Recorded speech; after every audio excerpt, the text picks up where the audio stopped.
And I'm joined from London in England by Ezana, who's an assistant professor of history at James Madison University.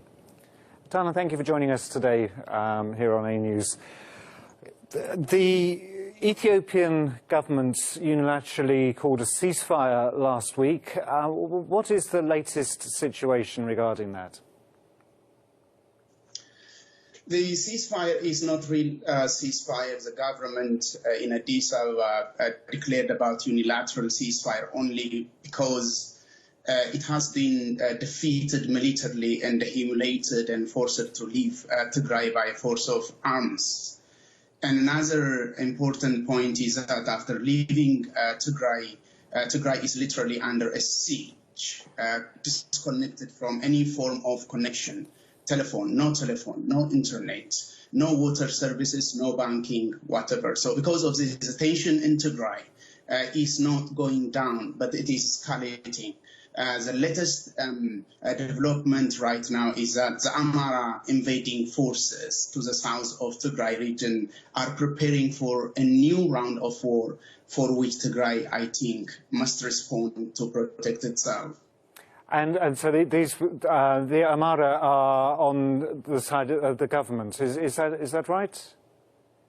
Yes, Amhara is a region to the south of Tigray, and it invaded the western part of Tigray, and they took away a good part of the territory of Tigray, which the Tigray government wanted it back before any meaningful negotiation. But the Amhara regional government is not willing to do so peacefully. And the president of the region just yesterday declared that they are not leaving the land they occupied in western part of Tigray, which is another injection into the existing tension in the region.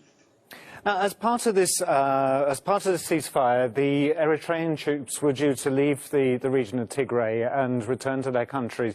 The Eritrean troops, we know, are among those responsible for the atrocities that we've heard about since last November. Have they left?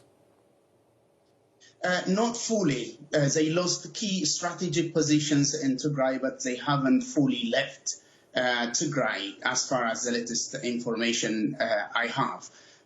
But the most important part Eritrea played during the last 8 months war in Tigray is beyond any military engagement.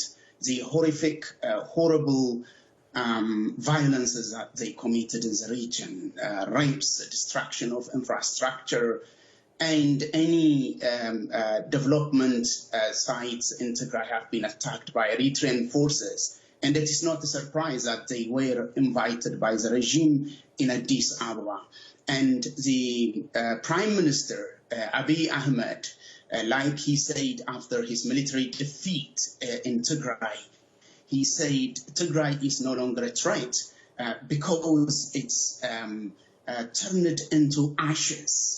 And that speaks volumes because he invited Eritreans, he mobilized his forces, and what the Ethiopian and Eritrean forces have been doing, including Amhara militias, was destroying every infrastructure, including historical sites, cultural institutions in Tigray. And that is one very purpose of the war, in addition to the catastrophes that human beings have suffered during this war. And also the hospitals and so on, I believe, have also been destroyed, which in a time of pandemic is something which is exhausting for any country.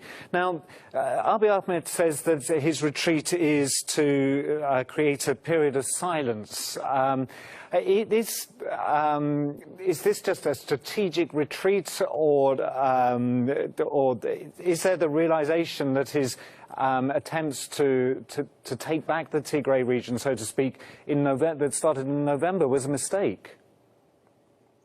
It's a retreat, but it is a disorderly retreat. The Ethiopian forces retreated after humiliating military defeat in many parts of Tigray. So it's a disorderly retreat. But there is no any plan so far to make peace. Look, the war in Tigray is not an isolated development. It's part of the general political crisis Ethiopia went into after the coming to office of Abiy Ahmed. If you take the region of Oromia, Benishangul Gumuz, many parts of the country is in a problem today. One defining characteristic feature of Abiy Ahmed's time is serious human rights violations after coming to office, because he wanted to destroy the existing multinational federal state structure by force of arms. That is what caused the problem in Oromia, the problem in Benishangul. In fact, the war in Tigray first began in Oromia region.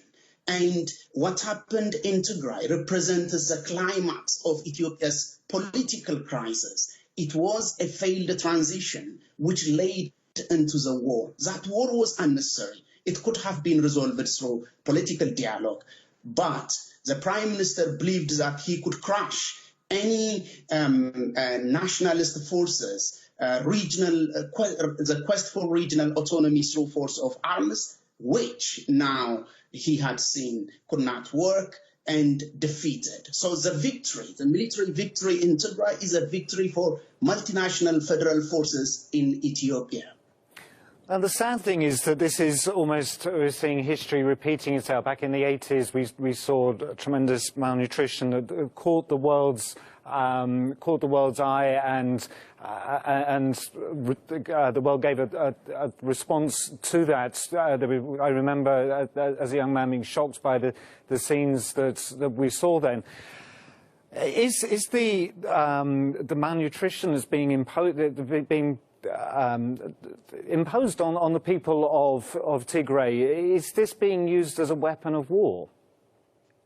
Definitely. The regime in Addis Ababa is trying to use starvation and famine as a weapon of war. But taken all together, the problem of famine and the starvation that is becoming now a major threat in Tigray, and a new form of military confrontation, the latest of which, like I said earlier, is the humiliating defeat that happened to the Ethiopian national forces or national defense forces, is a rewritten, not repeated history, because the conditions are a little bit different right now. So the victory in Tigray is a form of rewriting of history, not a repetition of history.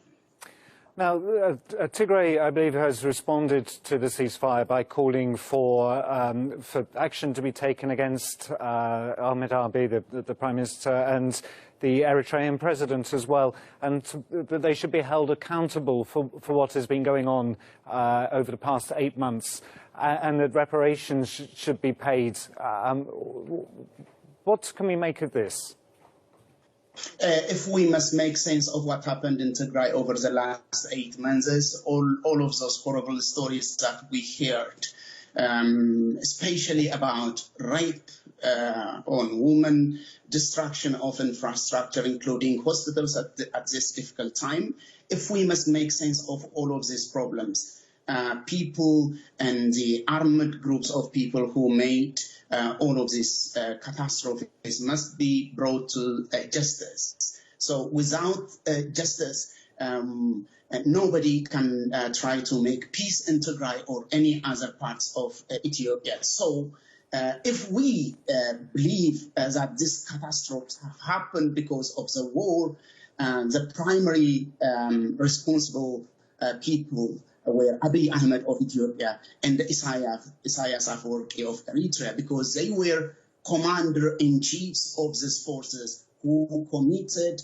mass killings, rapes, and destruction of infrastructure in Ethiopia and in Eritrea, in Tigray, I'm sorry. So the Prime Minister of Ethiopia himself, after the military defeat that he encountered in Tigray, publicly said that we have turned Tigray into ashes, which means that is one primary objective of the war in Tigray, despite the claim that was a law enforcement operation that he declared at the beginning of the war.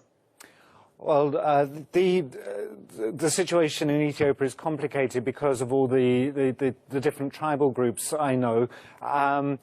But what is the way out of this now? Is this a domestic issue that should be dealt with inside of Eritrea, or because international forces like those from Eritrea have been involved, is this something that the international community should be taking action on? Two important points here. Ethiopia's political problem is very complicated, deep-rooted because of historical reasons. So the problems that we now see in Tigray or in other parts of Ethiopia could not be resolved overnight. But there is a clear way to get into that. The first and the most important step, if everybody should come together, discuss, open a dialogue that would return the country to peace, is the immediate and effective removal of Abiy Ahmed from office. The second important thing here is that Ethiopia got into this conflict in the midst of the political transition that was triggered in 2018, and in order to transit the country into certain democratic governance. But that had failed because of the exercises, the choice that was taken by Abiy Ahmed. So if that is necessary, every group must be brought to table. But now, the time when Ethiopia's political actors could come together alone without any foreign intervention had passed. Foreign negotiators are badly needed. Ethiopia's political forces could not do it alone by now because that opportunity was destroyed by Abiy Ahmed and the time has passed. Well, the people on the ground in Tigray, they desperately need aid and assistance, I know. And this whole conflict needs to be resolved. Do you see a realistic end to it anytime soon? Like I said before, the regime in Addis Ababa is not willing to open the door for the aid very much needed in Tigray right now. I am not sure if that is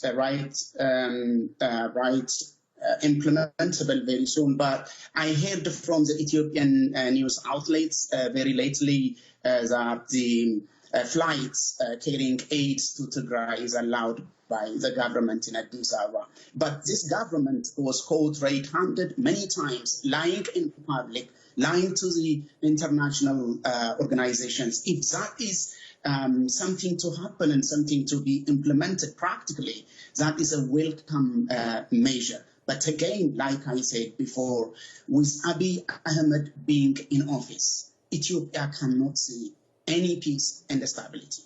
Abiy Ahmed is a problem. Okay, well, Ezana Dinka, thank you so much for joining us today on A News and giving us your perspective. Let's hope peace does return to everybody in Ethiopia. Thank you. Thank you for having me.